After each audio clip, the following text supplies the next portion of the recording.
பார்த்த முருகபக்தர்களுக்கு வணக்கம். நான் எங்கே இருக்கேன்னு பார்த்தீங்கன்னா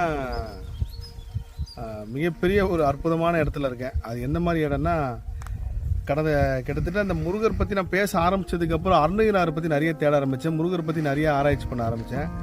அதில் ஒரு விஷயத்தை முருகர் உணர்த்திட்டே இருந்தார். அப்படி அருணகிரிநாதரை பற்றி நான் நிறைய ஆராய்ச்சி பண்ணிட்டு இருக்கும்போது அருணகிரிநாதர் பிறந்த இடம் எது அப்படின்னு சொல்லி மிகப்பெரிய ஒரு கேள்வி சுற்றிட்டே இருந்துச்சு. எல்லாருமே என்ன சொன்னால் திருவண்ணாமலையில் தான் பிறந்தாருன்னாங்க. ஆனால் கிடையாது. இப்போ நான் எங்கே நிற்கிறேன்னு பார்த்தீங்கன்னா அருணகிரிநாதர் பிறந்த முள்ளண்டிரம் அப்படின்ற மெத்தையவாடி முள்ளண்டிரம்ன்ற ஊரில் இருக்கேன். இன்றைக்கி நான் வந்திருக்கிறது பார்த்தீங்கன்னா வியாழக்கிழமை வந்திருக்கேன். இன்றைக்கி கிருத்திகை. இந்த விஷயம் எனக்கு தெரிஞ்சு ஒரு 4 நாள் ஆகுது. ஆனால் இன்றைக்கி காலையில் இங்கே வரணுன்ற ப்ரோக்ராமே கிடையாது. இன்றைக்கி தியானத்தில் திடீர்னு முருகர் உத்தரவு இன்றைக்கே போகணுன்னு சொல்லி கிளம்பி வந்தேன். இதுதான் அருணகிரிநாதர் பிறந்த ஊர். இங்கே பாருங்கள், இதுதான் அருணகிரிநாதர் தியானம் பண்ண இடம். இந்த முள்ளண்டிரம்ன்ற ஊரில் தான் பிறந்திருக்காரு. இதை பற்றி இன்றைக்கி நான் இந்த வீடியோ பதிவு செய்யறது கூட பெரிய முருகர் அதிசயம் தான். ஏன்னா எங்களை கூட்டம் வந்தவர் பேர் குமார். எல்லா விதத்துலையும் முருகர் எங்களை அனுப்பிட்டு அவரே ஒரு ஆளை ரெடி பண்ணி தயார் பண்ணி வச்சு இதெல்லாம் காட்டுறதுக்கு வச்சிருக்காரு. இது வெளி உலகத்துக்கு கொண்டு வரதுக்கு நானும் ஒரு காரணமாக இருக்கும்போது ஒரு பெரிய அதிசயம் என்னென்னா, இந்த அருணகிரிநாதர் முள்ளண்டிரம்ல தான் பிறந்தாரு அப்படின்ற விஷயத்தை முதல்ல வெளி உலகத்துக்கு சொன்னவர் 1918 கோபிநாத்னு ஒருத்தர் தொல்பொருள் ஆராய்ச்சியாளர் தான் கண்டுபிடிச்சி முள்ளண்டிரம்ன்ற ஊரில் தான் அருணகிரிநாதர் பிறந்தாரு அப்படின்னு சொல்லி ஒரு கட்டுரை வெளியிட்டிருக்காரு. அந்த கட்டுரையை தேடிக்கிட்டு இருக்கேன். இப்போ அவர் கோபிநாத் அவர் உயிரோட இல்லை. அந்த கோபிநாத்துக்கு அப்புறம் எனக்கு தெரிஞ்சு முருகர் இந்த கோபிக்கு தான் இந்த பாக்கியம் கொடுத்துருக்காருன்னு நினைக்கிறேன். ஏன்னா இதை தேடி இன்னைக்கு வரப்போ அவ்வளோ தடைகள், அவ்வளோ சீக்கிரத்தில் வரவே முடியல. மீறி வந்துட்டோம். உள்ளே போயிட்டு நான் காட்டுறேன் வாங்க.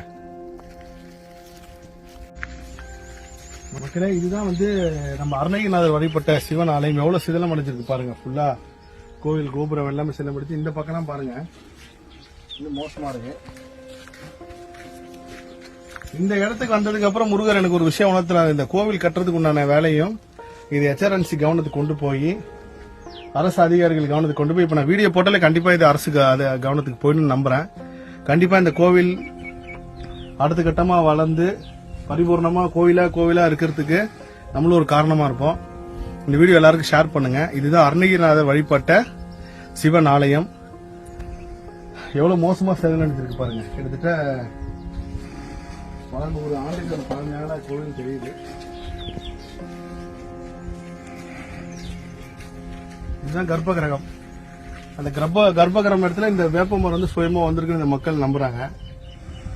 இப்ப இது மெத்தையவாடின்னு சொல்லி இந்த இடம் தான் அருணகிரிநாதர் தியானம் பண்ண இடம். இங்க பாருங்க, இங்க அருணகிரிநாதர் உள்ள உட்காந்து தியானம் பண்ண இடம். இங்க பௌர்ணமிக்கு அருணகிரிநாதரோட வழிபாட்டு பக்தர்களா இருக்கட்டும், முருக பக்தர்கள் எல்லாரும் சேர்ந்து இங்க வழிபாடு செய்யறாங்க. அது இப்ப விரைவில் அதுவும் முருகர் உத்தரவு கொடுத்துதான் நடந்திருக்குன்னு நான் நம்புறேன். ஏன்னா இந்த இடத்துக்கு நம்ம வரணும், இந்த இடத்த பத்தி பேசணும், அதை உலகம் ஃபுல்லா இருக்கிற முருக பக்தர்கள் பார்க்கணும் அப்படின்றதே இந்த முருகர் யுகம் ஆரம்பம்னு அடிக்கடிக்கு சொல்லுவேன்ல, அதோட தொடர்பியல் தான் இது. உண்மையிலே ரொம்ப மனசு நிறைவா இருக்கு, சந்தோஷமா இருக்கு. இந்த இடத்த நம்ம வெளி உலகத்துக்கு காட்டுறோம், மக்களுக்கு தெரிய போகுது. இந்த வீடியோ வரப்போ எல்லாரும் பாருங்க. கண்டிப்பா ஒரு 1000 பேர் பாத்தீங்கன்னா ஒரு 5 பேருக்கு இந்த இடத்த தேடி வரணும்னு ஒரு எண்ணத்தை முருகர் கொடுப்பாரு. அந்த 5 பேர் எல்லாமே முருகர் சக்தியோட தொடர்பில் இருக்கிறவங்க. கண்டிப்பா இது வெளி உலகத்துக்கு தெரிஞ்சு நாளைக்கு நம்ம சாதாரணமா இங்க பேசணும். நாளைக்கு எல்லா சேனலும் எல்லாரும் இன்னும் ஒரு 25-30 வருஷம் இந்த மிகப்பெரிய அளவுக்கு வளர்ச்சி அடைய நம்புறேன். அதே சமயத்துல பாருங்க, இப்ப நாங்க வரப்ப ரோடு இருக்கு, முன்னாடி ரோடு கிடையாதான். இப்போ ரீசெண்டா ரோடு சாங்ஷன் ஆகி இந்த இடத்துக்கு வரதுக்கு ரோடே போட்டிருக்காங்க. இதுவும் முருகர் அருள் தான். ஃபியூச்சர்ல இந்த இடம் இப்படி வரப்போகுது அப்படின்னு தெரிஞ்சுட்டு இப்பயே முருகர் எல்லாத்தையும் கட்டமைச்சிட்டு வராரு நான் நம்புறேன். எப்பேற்பட்ட மகான் அருணகிரிநாதர் பிறந்த இடத்துலயும் அவர் தியானம் பண்ண இடத்துலயும் இந்த பேசுற பாக்கியம் கொடுத்த முருகருக்கு நன்றி. அதே மாதிரி முருக பக்தர்களே, அருணகிரிநாதர் அங்க தியானம் பண்ணி இந்த குளத்துல தான் குளிச்சிருக்காரு. இந்த வரலாற்று ஆய்வாளர்கள் இதை உறுதிப்படுத்திருக்காங்க. இந்த குளத்துல குளிச்சிருக்காரு. இங்க பின்னாடி இருக்கிறது அவர் இங்க இருந்து எடுத்துட்டு போயிட்டு சாமிக்கு அபிஷேகம் பண்ணிருக்காரு, சிவபெருமானுக்கு. இது எல்லாமே இந்த இடத்துல இருந்திருக்கு. இந்த இடத்த நம்ம பார்க்கணும், நம்ம வெளி உலகத்துக்கு காட்டணும் அப்படின்ற ஒரு பாக்கியம் நம்ம முருகப்பெருமான் கொடுத்திருக்காருன்றப்போ அது பெரிய அளவுக்கு சந்தோஷமா இருக்கு. அவர் வாழ்ந்த இடத்துல, அவர் தியானம் பண்ண இடத்துல இருந்து இந்த வீடியோ பதிவு பண்றதுக்காக நிச்சயமா பெருமைப்படுறேன். எல்லா புகழும் முருகனுக்கு.